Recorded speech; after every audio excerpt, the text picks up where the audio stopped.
అందరికీ నమస్కారం. తెలుగు కథామాలకు స్వాగతం. జానకి విముక్తి నవల చదువుతున్నాను. రాసిన వారు రంగనాయకమ్మ గారు. జానకి మిట్ట మధ్యాహ్నం వేళ హాల్లో కూర్చుని ఇంగ్లీష్ గ్రామరు ఎక్సర్సైజులు చేస్తోంది. తల్లి నిద్రపోతోంది. సత్యం లేడు. పోస్ట్ మ్యాన్ ఒక రిజిస్టర్ ఉత్తరం ఇచ్చాడు జానకి. అది ఎక్కడి నుంచి వచ్చిందో చూసి కంగారు పడిపోయింది. వణికే చేతులతో సంతకం చేసి ఉత్తరం తీసుకుంది. పోస్ట్ మ్యాన్ వెళ్ళిపోగానే వీధి తలుపులు వేసేసి ఉత్తరం చింపింది. వెంకట్రావు ఎంఎస్సి భార్యకు రాసిన ఉత్తరం అది. చిరంజీవి సౌభాగ్యవతి జానకి. నీ భర్త వెంకట్రావు దీవించి రాయినది ఏమనగా, నీవు వెళ్ళి 3 మాసాలు దాటినవి. జరిగిందేదో జరిగింది.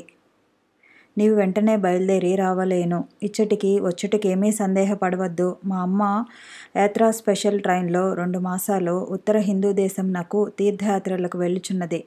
నిన్ను తప్పక వచ్చి ఇల్లు చక్కబెట్టుకోమని చెప్పమన్నది. కొందరు దుర్మార్గులు మనల్ని విడదీయాలని చూస్తూ ఉన్నారు. మనము సుఖంగా ఉందాము. ఆడదానివి, జీవితం పాడు చేసుకోకు. కష్టసుఖాలు కావడి కుండలు అంటారు పెద్దలు. వెంటనే బయలుదేరి రావలేను. నీ భర్త శ్రీ వెంకట్రావు గారు ఎంఎస్సి. జానకి మళ్ళీ మళ్ళీ చదివింది ఉత్తరం. ఆయన ఇంత మారిపోయారా అని ఆశ్చర్యపడింది. అవును, ఇప్పటికి తెలిసి ఉంటుంది. తను ఎంత మంచిదో ఇప్పటికి అర్థమై ఉంటుంది. ఇద్దరికి, భర్తకి, అత్తకి. అన్నయ్యకి చూపించాలా ఈ ఉత్తరం అని ఆలోచించింది. చూస్తే ఏమంటాడు? ఎక్కడి నుంచి వచ్చిందో తెలిసి కూడా ఎందుకు తీసుకున్నావు వాడి ఉత్తరం, వాడికే తిరగ్గొట్టక అంటాడు తప్పకుండా. అన్నయ్య చాలా పట్టుదల మనిషి. అలా అయితే ఎలా కుదురుతుంది? ఆ మాట అంటే ఇప్పుడు నీకు కుదరంది ఏమిటి అంటాడు. జానకి ఆ ఉత్తరం దాచిపెట్టింది, తల్లితో కూడా అనకుండా. తల్లితో చెప్తే వెళ్ళవే, ఈ పూటే వెళ్ళు అని పట్టుకుంటుంది. ఊపిరి ఆడనివ్వదు. ఆ ఉత్తరానికి జవాబు రాయాలా వద్దా అని ఆలోచించింది 4 రోజులు. రాస్తే ఏం రాయాలి? వస్తానని రాయాలా? మళ్ళీ వెళ్తే అక్కడ? జానకి జవాబు రాయనే లేదు ఇంకా. ఆ రోజు మధ్యాహ్నం 3 గంటల వేళ దిగాడు వెంకట్రావు. జానకి ముందు గదిలో నోట్స్ రాసుకుంటోంది. ఇంటి ముందుకు రిక్షా రావటం చూసింది కిటికీలోంచి. ఎవరో వచ్చారని లేచి తలుపు తీసింది. రిక్షాలోంచి వెంకట్రావు దిగటం చూసి ఆశ్చర్యపోయింది, కంగారు పడిపోయింది. లోపలికి వచ్చాడు వెంకట్రావు జానకిని పరికించి చూస్తూ. జానకి తల వంచేసుకుని నుంచుంది, కొంచెం సిగ్గుపడుతూ. వెంకట్రావు గదిలో కూర్చున్నాడు, చుట్టంలాగా దూరంగా. బాగున్నావా అన్నాడు జానకిని తరచి తరచి చూస్తూ. బాగానే ఉన్నావే అన్నట్టు. జానకి బొద్దుగా, ఆరోగ్యంగా, ఇదివరకు పెళ్లికాని రోజుల్లో ఉన్నట్టుగా కనబడింది. చీర మీద ఎక్కడా గోరెడు మురికి లేక పువ్వులా ఉంది చీర. జానకి అంత చీకు చింత లేకుండా ఉంటుందనుకోలేదు వెంకట్రావు. మంచినీళ్ళు తీసుకురా అన్నాడు. ఆ మాత్రం తెలీదా అన్నట్టు. జానకి గబగబా లోపలికి వెళ్ళి నిద్రపోతున్న తల్లిని లేపింది.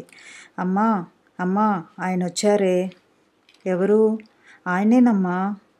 ఎవరు? మీ ఆయన అని గాభరా పడుతూ లేచింది సుందరమ్మ. ఎప్పుడొచ్చాడు? బాగున్నాడా? పలకరించాడా అని గబగబా అడిగింది. జానకి గాజు గ్లాస్తో మంచినీళ్ళు తీసుకుని వెంకట్రావు దగ్గరికి వెళ్ళి చేతికిచ్చింది. సుందరమ్మ భుజం నిండా చెంగు తీసుకుని వెంకట్రావు కూర్చున్న గది గుమ్మం దగ్గరికి వస్తూ, జానకి, కాళ్ళకి నీళ్ళిచ్చావా, కాఫీ ఇచ్చావా అని హడావిడి పడింది. వెంకట్రావు గుక్కడి నీళ్లు తాగి నీళ్ళ గ్లాసు మళ్ళీ జానకి చేతికిచ్చి జేబు రుమాలతో మూతి తుడుచుకుని కాలు మీద కాలు వేసుకుని గంభీరంగా కూర్చున్నాడు. అందరూ బాగున్నారా నాయనా? వదినగారు బాగున్నారా అని పలకరించింది సుందరమ్మ. మా అమ్మ యాత్రలకి వెళ్ళిందండి, ఊళ్ళో లేదు. పూట చేయి కాల్చుకోవటం చాలా కష్టంగా ఉంది అన్నాడు. ముసలావిడ మీద నిష్ఠూరం వేస్తున్నట్టు. కూతుర్ని ఇక్కడ పెట్టు కూర్చున్నావేం అన్నట్టు. సత్యంగానే అక్కడ ఉంటే పూట మింగటం కష్టంగా లేదు, చేయి కాల్చుకోవటం కష్టంగా ఉందా అనేవాడే. పూట చేయి కాల్చుకోవటం వెంకట్రావుకి కష్టంగా ఉంది కాబట్టి పూట జానకి చేయి కాల్చుకొని వెంకట్రావు కష్టం తొలగించాలన్నమాట. అయ్యో కాదు మరి అంది సుందరమ్మ. అంతకన్నా ఏమంటే ఏం మునుగుతుందో అని. జానకిని తీసుకెళ్తానండి అన్నాడు వెంకట్రావు ముసలమ్మ మొహం పరీక్షిస్తూ. జానకిని ఉద్ధరిస్తానండి అన్నట్టు వినబడింది ముసలావిడికి. చేటంత మొహం చేసుకుని, అలాగే నాయనా, నీ ఇష్టం, అలాగే తీసుకెళ్ళు. ఎప్పటికైనా మీరిద్దరూ ఒకటవుతారు గాని మాదే ఉంది మధ్య. పిల్ల సుఖంగా ఉండటం కన్నా ఏం కావాలి మాకు? మనుషులన్న తర్వాత మంచి తప్పదు, చెడ్డ తప్పదు. కొంచెం తొందరపడకుండా సర్దుకోవాలి. మా సత్యం కొంచెం తొందర మనిషి బాబు, పెద్దదాన్ని, నా మొహం చూచి జరిగిందంతా మర్చిపో నాయనా అంటూ ఇప్పుడు మాట్లాడకపోతే ఇక కుదరదేమో అన్నంత గబగబా మాట్లాడేసింది. వెంకట్రావు సిగరెట్ తీసి అంటించాడు. జానకి కాఫీ పెట్టి తీసుకురా అని ముసలావిడ ఆనందంగా అల్లుడికి ఏదో చేయటానికి వంటింట్లోకి పోయింది. జానకి కాఫీ తెచ్చి ఇచ్చింది సిగ్గుపడుతూ. వెంకట్రావు మాట్లాడకుండా తీసుకున్నాడు. జానకి కొంచెం సంతోషంగానూ ఉంది, కొంచెం భయంగానూ ఉంది. ఏమిటి, ఏం చేయాలి? వెళ్ళిపోవాలా? అక్కడ మళ్ళీ ఆ వేళ్ళకేంటి అన్నాడు వెంకట్రావు కాఫీ తాగి కప్పు అందిస్తూ. జానకి వేళ్ళు చూసుకుంది, సిరామరకలు. ఇందాక రాస్తోంటే. ఏం రాస్తున్నావు? టేబుల్ మీద నోట్స్ తీసి చూశాడు. ఆశ్చర్యపడ్డాడు. ఇంటర్కి చదువుతున్నావా? ఎందుకు? బయలుదేరు, ఇంకో గంటలో బండి ఉంది. ఏంటి రావా? ఉత్తరానికి జవాబు రాయలేదేం? సత్యం తనని అంత అవమానం చేసి జానకిని తీసుకుపోయిన దగ్గర నుంచి వెంకట్రావుకి ఒకటే ఆలోచన. జానకిని ఎలాగైనా తీసుకొచ్చేయాలని, సత్యానికి సిగ్గొచ్చేట్టు చేయాలని. జానకి ఒకసారి వచ్చిందంటే ఇక మళ్ళీ వెళ్ళటానికి మొహం చెల్లక చచ్చినట్టు పడి ఉంటుంది. కాబట్టి ఆ పని సాధించి తీరాలని, ఏ రకంగా సాధించాలా అని వెంకట్రావు రోజూ ఆలోచిస్తుంటే వాళ్ళమ్మ ఓ వార్త మోసుకొచ్చిందో రోజు. నీ పెళ్ళాం మళ్ళీ రాదట కాపురానికి అంది ముసిముసి నవ్వులతో ఇంటికి రాగానే. ఆ వార్త ఆవిడ ఎవరి ద్వారా విందో, వాళ్ళు ఎవరి ద్వారా విన్నారో ఆ మార్గాలన్నీ తెలుసుకుంటే చివరికి ఒక విషయం బయటపడింది. సత్యం ఎప్పుడో ఎక్కడో ఎవరితోటో అన్నాడట ఇక మన జానకి అక్కడికి వెళ్ళదని. అది నమ్మదగ్గ వార్తలాగా కనబడింది వెంకట్రావుకి. ఆ చెప్పిన వాళ్ళందరూ నమ్మదగ్గ వాళ్లే.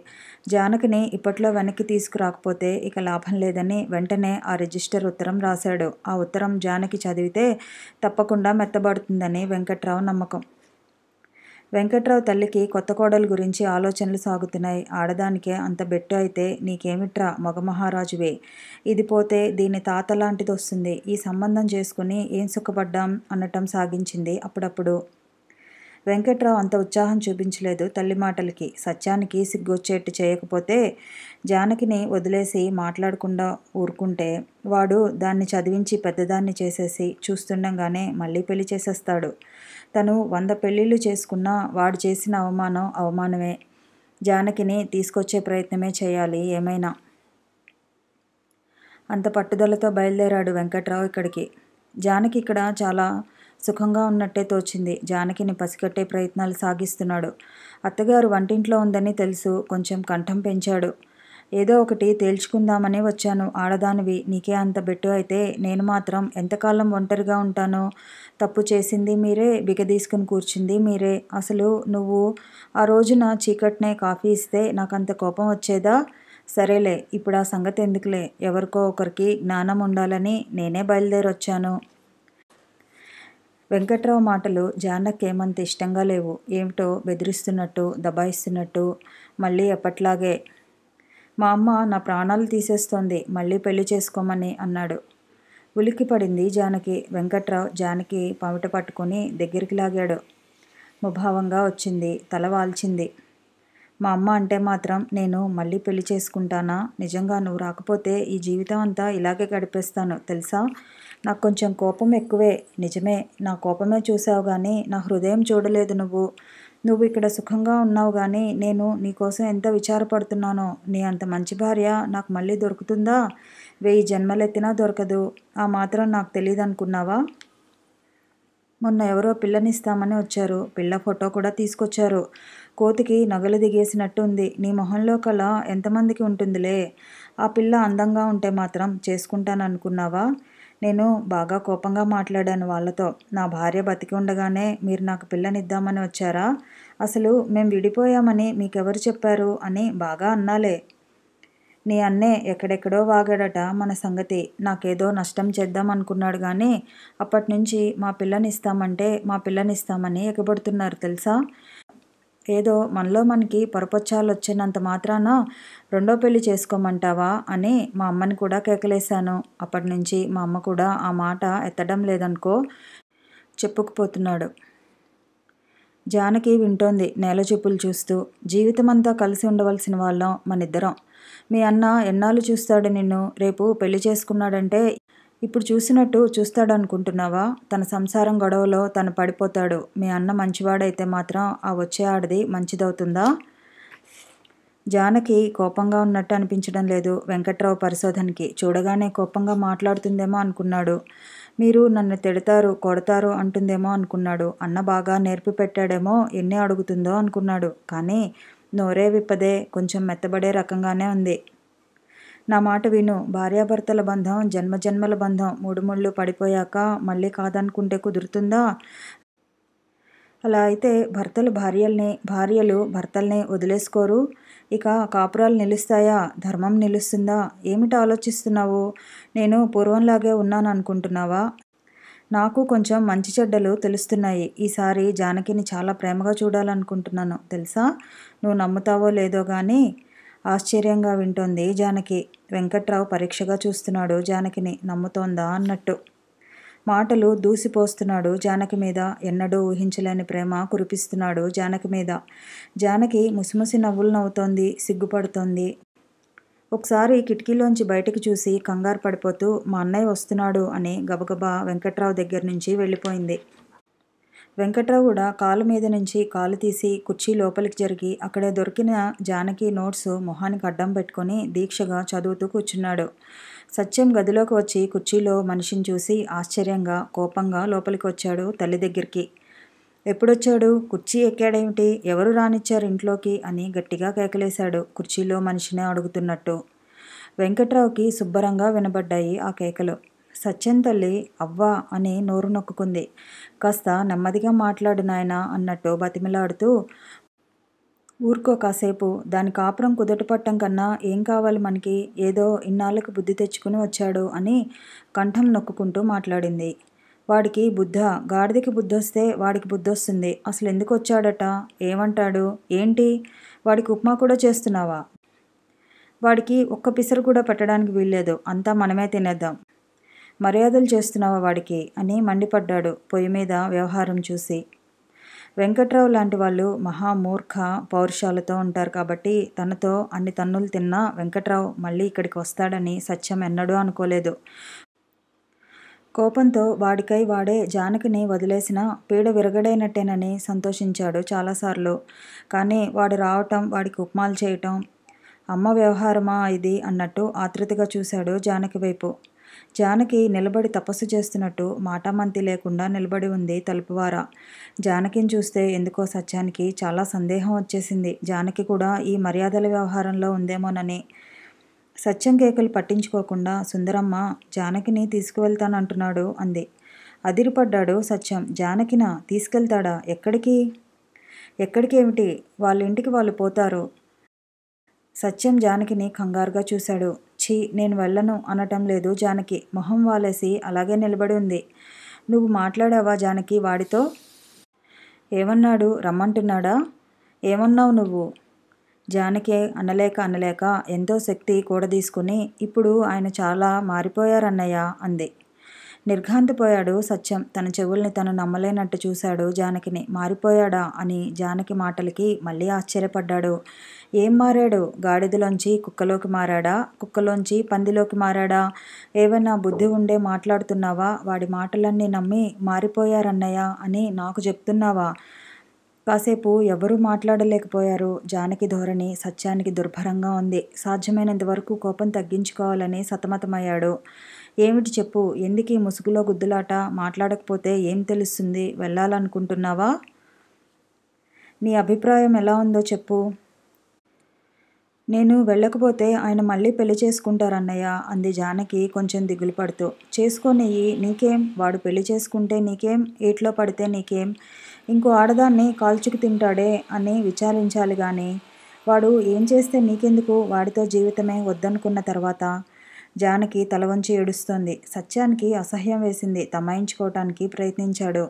జానకి, ఇప్పుడు ఏం కష్టం వచ్చింది నీకు? ఇంత తెలివి తక్కువగా ప్రవర్తిస్తున్నావేమిటి? వాడు రాగానే మర్యాదగా బయటికి నడు, లేకపోతే పళ్ళు రాలగొడతాను అనవలసింది పోయి వాడికి కుర్చీ వేసి మర్యాదలు చేసి కాఫీలిచ్చి, చిచి, ఇంత ఆత్మాభిమానం లేదా నీకు?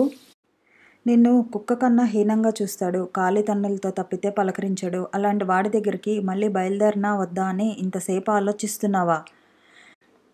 జానకి సత్యం మాటలు విని ఎక్కడ వెళ్ళనంటుందోనని సుందరమ్మ కంగారు పడింది. సత్యాన్ని మందలిస్తూ, ఎవరికైనా పట్టు విడుపు ఉండాలి సత్యం. ఆయనకై ఆయనే వచ్చి అడిగినప్పుడు పంపటం ఎంత మర్యాదగా ఉంటుంది. పాపం తల్లి ఊళ్ళో లేక ఆయనే చేయి కాల్చుకుంటున్నారట. అవసరాలు వచ్చినప్పుడైనా ఆదుకోకపోతే బాగుంటుందా అంది. సత్యానికి తల గోడకి బాదుకోవాలనిపించింది. చేయి కాల్చుకుంటాడో పీక కోసుకుంటాడో వాడి సంగతి మనకెందుకమ్మా? చేయి కాల్చుకునే వాళ్ళందరి మీద దయతలిచి వాళ్ళ సేవల కోసం పంపుతావా జానకిని? అలా అయితే జానకి నేను ఉద్యోగం ఇప్పిస్తాను హోటల్లో. టిఫిన్లన్నీ కమ్మగా చేయటం నేర్చుకోమను. పెద్ద జీతం ఇస్తారు వాళ్ళు. స్వేచ్ఛగా బతుకుతుంది. అంతేగాని ఆ వెధవ దగ్గర కూర్చుని వాడి తన్నులు తింటూ వాడికి వండటం ఎందుకు? సుందరమ్మకి చాలా కోపం వచ్చింది. చాలెద్దు నీ మాటలు.